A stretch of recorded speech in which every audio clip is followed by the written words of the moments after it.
The Paul Leslie Hour, helping people tell their stories. And now, your host, Paul Leslie. Hey, it's me.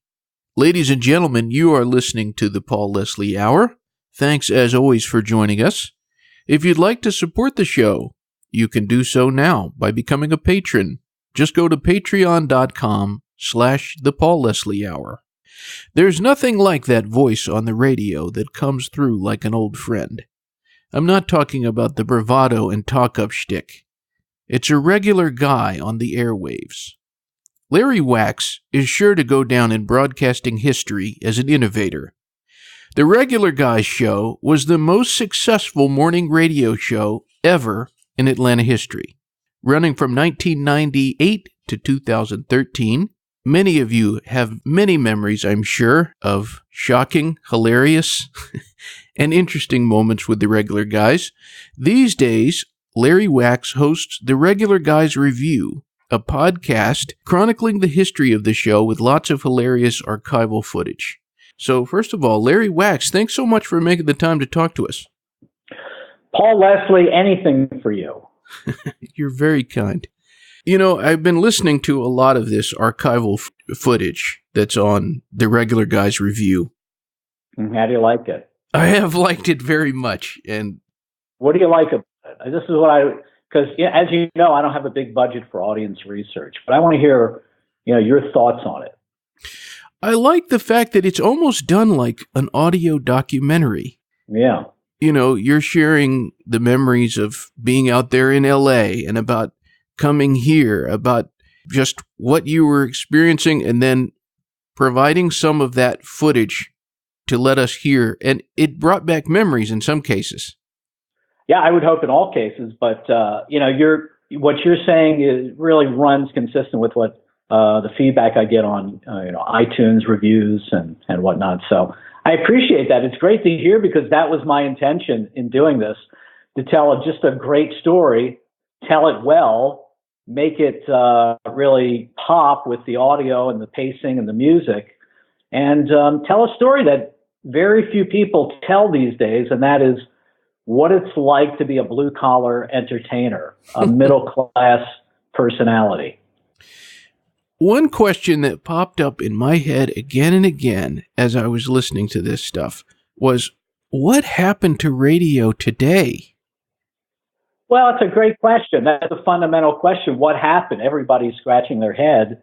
Clearly, something has happened to degrade its offerings and to create this decline of interest in the public, which I find very sad because by the way, radio traditionally is maybe the platform AM/FM may be on the wane, but radio in general is probably more popular because of digital and streaming and podcasts and whatnot. But I think, the radio that we use so easily, just turning it on, we know how to tune a radio dial that the radio we've grown up with. I find it can still be a great business. I find it's still a competitive platform. First of all, everybody knows how to use it and has for many generations. Like I said, it's a very blue collar. It's the most blue collar of all media because it's mainly populated by middle class people. And these, I'm even though I made a good salary, I wasn't a millionaire. I wasn't out of touch. I wasn't one of the elite. I was still a middle class guy living in middle class suburbs and driving middle class cars and hanging out with middle class friends. So, we're right there on the front lines of our audience.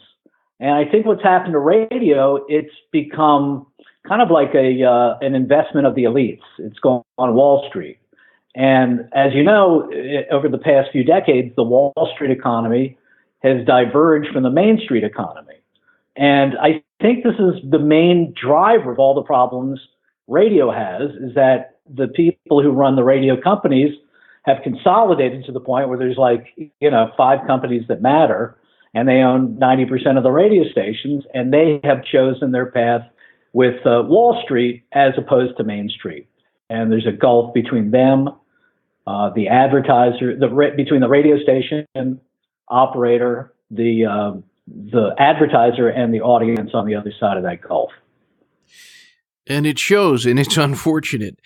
Something else that I couldn't help but notice, some of this footage was from 2005, and I kept thinking, gosh, even, 14 years later, you would never hear that on the radio nowadays because of political correctness and just because everybody is so sensitive.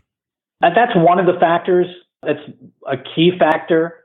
But overall, if you have a market that's not constrained by just a few hands and also a lot of debt, then I think you can do things. You can be more flexible with your content. And the main thing about the Regular Guys show in 2005 wasn't what we said. It's because I think you can still bring across the same ideas. It's just how you say them. And when we were in talk radio, this is before the social media platforms began to bloom all over the place. But before social media, we were the social media. And those days are over where you can make your money by being very opinionated and very divisive. We were taught in talk radio before social media that give your opinions, stick to your opinions, and battle with the callers. Create conflict, create controversy, a lot of arguing. And that was good when there was no social media and there's no competition with the internet. But now social media has taken the value of the opinion and it's knocked it down to zero because now everyone has one. And there's nothing really to back up people's opinions. And we're finding out that opinions really don't matter because everyone has one. So where do you find value? Well, you got to shift to the audience desire now for more observational content. People want your observations. And really, you can still give your opinions, but you got to give your observations first to give those opinions any credibility. Only then will people say that I value that guy's opinion because he's put value into the opinion, not just spout it off and say, I hate this and I hate that.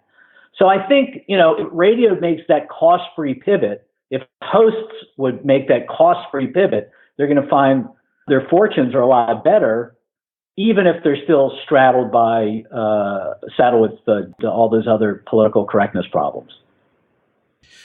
What has the experience of going back and listening to these recordings and putting them together been like for you? It's been so much fun because I'm telling a story, but on a bigger scale than I did before. And I noticed you mentioned it's kind of like a documentary. It is. It's really. I made a movie without pictures. I wanted it to be kind of cinematic, a documentary in scope. Because then maybe somebody hears a story well told, a good story well told. There's enough that I left out. There's plenty, in fact, that I left out of the whole podcast series, the Regular Guys Review. And, there's plenty of deeper dives that can be taken with each of these episodes. I've left enough space. People are asking, like, why don't you play this clip or that clip, do this bit? So it's not necessary. I'll give you enough that you can reminisce over. It's going to be plenty, but I'm not going to tell everything because that would just be boring and it would give everything away. It would be going down too many rabbit holes. So I just wanted to kind of go maybe instead of a mile deep, I went maybe 60 feet deep on these topics. Who would you say has been the biggest influence on you as a radio personality? Well, it's got to be Howard Stern because that's where we started talk radio. I'd been a music radio person, disc jockey, top 40, pop formats for before the Regular Guys started in 1995 in LA. I was on the air already 15 years. But I never done talk before, and when we got to the station in Los Angeles, where Stern was doing the morning show, we kind of took that template. We learned what he was doing. We kind of reverse engineered it and adapted it to me and Eric, my partner's style. And that was probably the biggest influence because he was right there. We were on the Howard Stern station with a mandate to, get Howard Stern's audience. Did you ever meet Howard Stern face to face? No.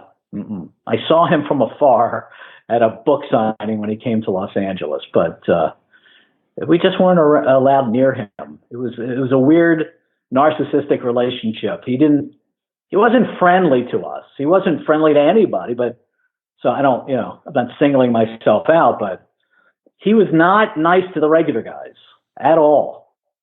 In fact, he was an a-hole to us. He treated us with such disdain. I mean, I understand it, and I'm not complaining. I'm just saying that's what is.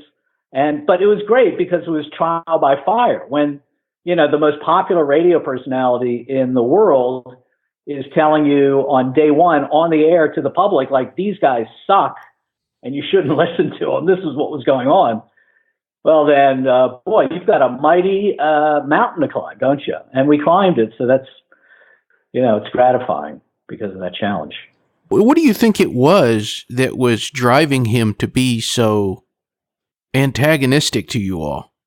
That's just the way he was. I mean, if you read his books and listen to his show, as I do, he's a recovering narcissist.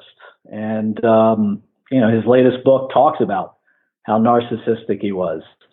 So that's what it was. I mean, the show business, even at the radio level, is, it's filled with sharks and sociopaths and narcissists. I mean, everybody knows this. It's just we sometimes don't want to admit it when it's staring us in the face. I may be one too. I don't know, but that's the business. That's School of Hard Knocks. Well, with that being said, full of sharks and narcissists and a-holes and whatever, do you ever miss being on the air? Not really. I mean, the physical grind of doing that, turning out 3 hours of conversation every day, I'm really burnt out from still. I mean, I did it on sports radio for a while, but I just really didn't like it anymore. I like being on the air, and I can see myself being on the air again, but I just don't relish it. I like doing what I'm doing. I like creating audio productions, video productions, just telling stories with the digital tools available now. What would you say was a real highlight where you just had to pinch yourself? Wow, this is so amazing that I'm getting to do this. I pinch myself. That was day one. That was my first job in Ithaca, New York. I said, I can't believe this, because I had gone to college and I didn't like school, so I started my own curriculum by just hanging out at the college radio station and learning that business. I figured, well, this is probably, I wanted to get into film and TV and all that. And I thought, radio seems to be the easiest way to make a buck as soon as possible in show business. And so within a year of setting a goal to get a job, get paid to be on the air, I did it it took a year. After my freshman year was done. So, and then I remember getting the job is I can't believe it. I'm actually going to be on the radio. And this was a time where, you didn't have any other outlets. You were either on the radio or you were just not heard. You didn't have any other platform to go to. So it was really powerful. Was there anyone you got to interview either in the studio or by phone that is especially memorable for you? There's a lot. I mean, there's no one that stands out. It's just a sea of them. And some people who just I didn't think meant anything to me going in, they just turned out to be some of the most fun people. But I can't pinpoint one. It was just a series of interesting conversations. Didn't you get to do, correct me if my memory is faulty here, didn't you get to do a short interview with Paul McCartney? Yeah, that was about 15 years ago. That had to have just been astonishing. It was a interview plus. The interview itself was, was okay. He was on a phone. But what happened after the interview was just one of the most astonishing things that ever happened. So, I was doing the interview. This was at the Clear Channel building on Peachtree Road. near Brookwood. And so I had this interview set up with Paul McCartney. He's going to do a show at Phillips Arena, and being on a rock station, we got access to him. So I recorded the interview by phone, and he was in his limo on the way to sound check. And at the end of the interview, I just, for the hell of it, I said, "Hey, you know what? I can't make it to the show, but I sure would love to see sound check if that's possible." And he kind of said, "Oh, that's rich, Larry.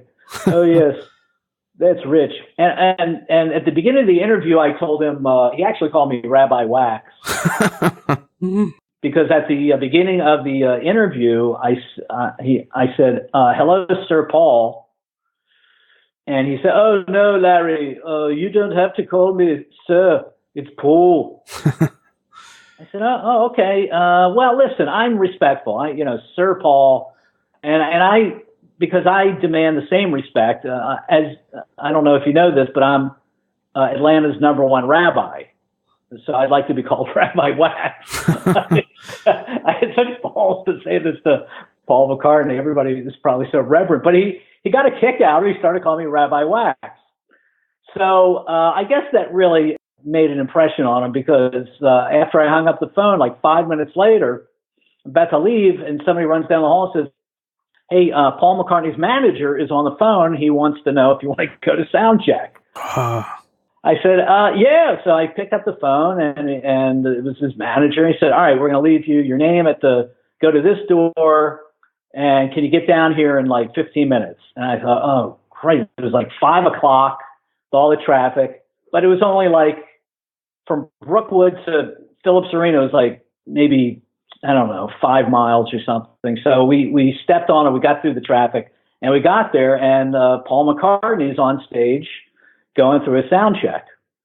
And we come in, me and my friend, and we sit like towards the back in the dark. And so Paul McCartney's working out one of his show tunes. And then, there's a pause, and he shields his eyes from the lights and looks out in the audience. He goes, "Is Rabbi Wax here? I'm looking for Rabbi Wax." And I stood up. I was like, "Oh my God, this is unbelievable. Paul McCartney is thinking about me. I mean, in a major way." And so I stood up and I waved, and everybody's cheering for me. "There he is, Rabbi Wax, ladies and gentlemen." It's like, "Thank you for showing up, Rabbi Wax, Atlanta's #1 rabbi." It's like, oh my God, I can't believe how far this is going. So he goes back to the sound check. We sit down and watch, and I'm like, this is the best thing that's ever happened to me. Like, if nothing else happens, this is unbelievable. But something else did happen. So he ends the whole thing. And once again, I want to thank Rabbi Wax for coming out today, and thank you, Rabbi Wax. I was like, oh my God, he's like obsessed with me. Paul McCartney is obsessed with me. Like, when he dies, part of his brain will have memories of me still embedded in there. It's just unbelievable. So my friend and I go, back to the car. We didn't even get out of the place. Like, we're going to the exit, and somebody stops us. This guy stops us. "Hey, I'm the tour manager, Rabbi Wax." I thought, "Oh, great to meet you. Thank you so much for this opportunity. It's really, really great. Paul would like to know if you'd like to meet him." Paul would like to know if I would like to meet. "Yeah, absolutely. Sure. Let's do this." I said, "All right, come with me." It's like, oh my God.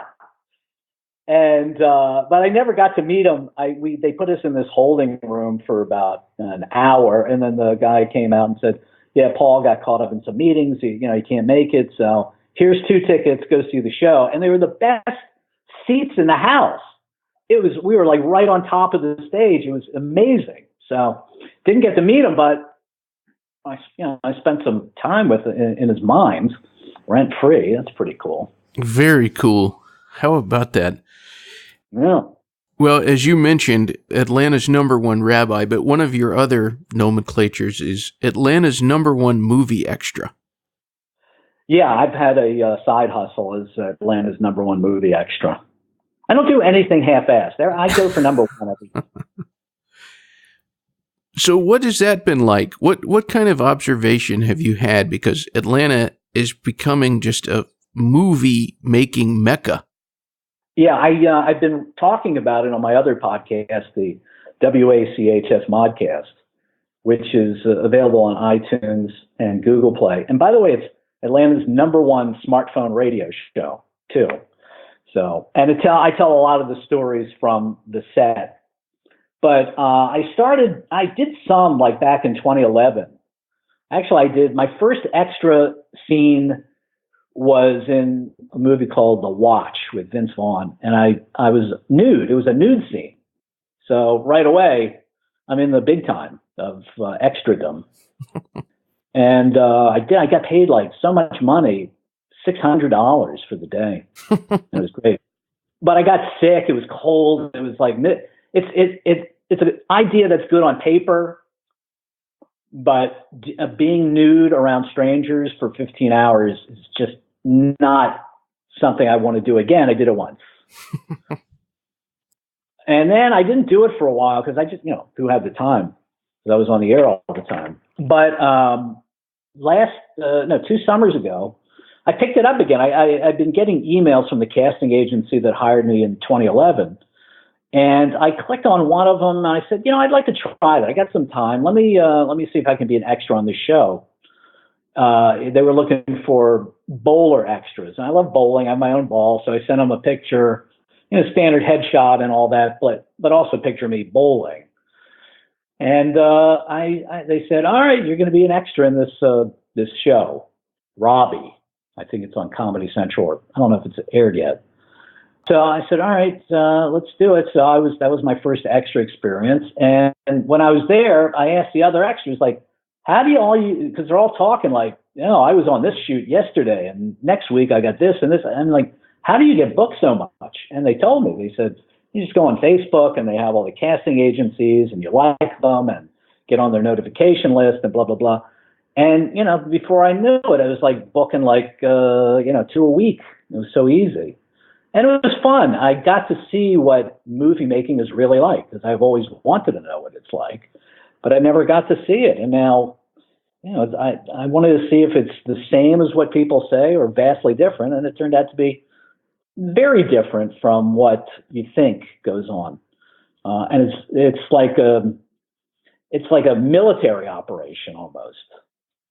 Like the planning and the teamwork that these movie sets have, even the worst movie set, like the craftsmanship and teamwork and military-like precision is astounding how they pull these productions off. And so it got me interested in that. I answered a lot of my questions that I had about the movie-making business, especially in Georgia, because I've been all over the state because of this. It's amazing. It fulfilled a lot of yearnings for adventure that I had. And it provided an education and it, paid a little bit of money at the same time. So it's a win all the way around. I recall one time being at Whole Foods and I saw you from a distance and I didn't want to bother you. And so I gave you a thumbs up.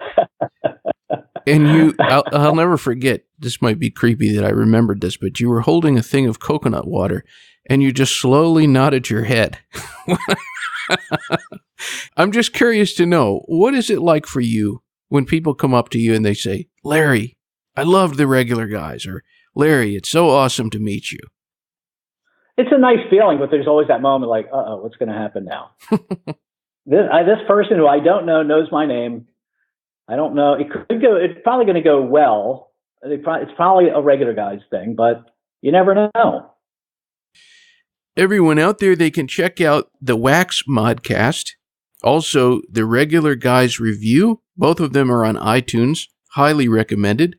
You can also go to @House of Wax if you'd like to follow Larry Wachs on Twitter. So, Larry, thanks so much for spending time with us. Do you have any parting words for our listeners before you go? Yes, of course I do. I always have words for my listeners. I would love for you to give some feedback on the Regular Guys Review. Give it a listen. And you can leave, there's instructions on the series how to leave a voicemail or an email or a Twitter follow the Regular Guys Review on Twitter at The Regular Guys. You can follow me on Twitter at House of WACHS. And like Paul Leslie just said, you can catch the Regular Guys Review on iTunes or your favorite podcast downloader. And on Google Play, get the app for the WACHS Modcast. And that's all over the place, too, in your favorite podcast aggregator, whatever they call them. And let's see, what else? Yes, that's it. I'm out of things to tell the listeners for now. But I'll have more if they visit regularguys.com and houseofwachs.com. Larry Wachs, it's a great pleasure. Thank you, Paul. Until next time. Bye now. Bye-bye. Bop, bop, dealy, bop, bop, ba-doo, bop, zee, bop, a doodly, not, bop, shiki, cha-cha, kooka, baza, luka, baza, neck, pooka, kera, go, da-dum, bop, doodly, zan, ba-dum, ba-daki, ba-ti, yeah, zika, baka, pooka, long, gone, doodle, dee boo, goodbye.